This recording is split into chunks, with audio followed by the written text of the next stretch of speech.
It was on the 157th anniversary of the foundation of Australia that the Duke of Gloucester arrived in Sydney with the Duchess and their family.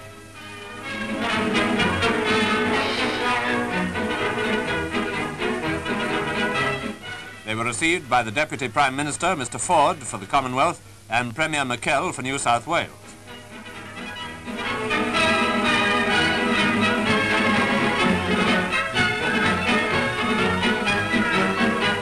After an address of welcome by the Lord Mayor of Sydney, the Duke made his first official speech. I take this opportunity of congratulating Sydney, the third largest city in the Empire, on her achievements.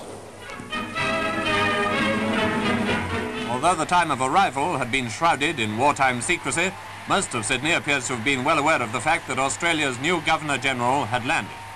Anyway, the streets were pretty full, especially Martin Place, where the Duke and Duchess halted their drive to pay tribute to Australia's fallen.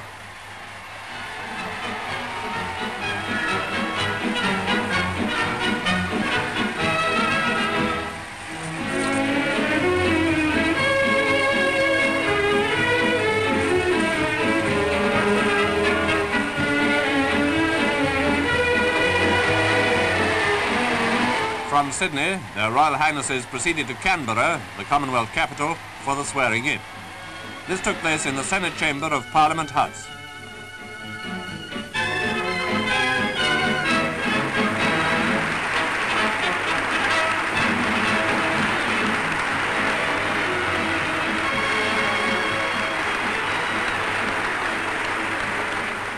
The ceremony, the first of its kind ever to be carried out in Canberra, was a short and simple affair.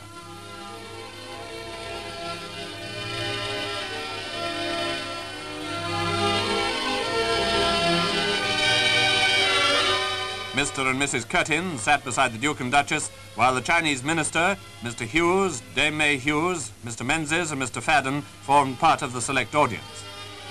After reading it, the Chief Justice presented the oath of allegiance to the Duke. His Royal Highness then read the oath and swore allegiance on the Bible, and this, except for the signatures that followed, completed the ceremony, proclaiming the Duke of Gloucester to be Governor-General of Australia and Commander-in-Chief. The whole swearing-in had only lasted 7 minutes in this wartime version of what is usually accompanied by considerably more pomp and pageantry.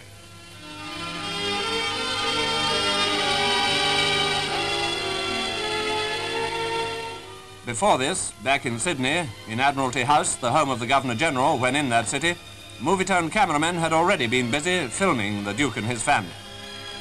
The acting Governor-General, Sir Winston Duggan and Lady Duggan were there, but with all due respect to them and to their Royal Highnesses themselves, the picture was stolen in turn by the infant Prince Richard, then 5 months old, and by his elder brother, Prince William. Prince William was far too excited at being in Australia to sit still for more than a minute at a time, if that. He soon had enough of being photographed. He wanted to get away to see more of Australia, the country of koala bears and kangaroos.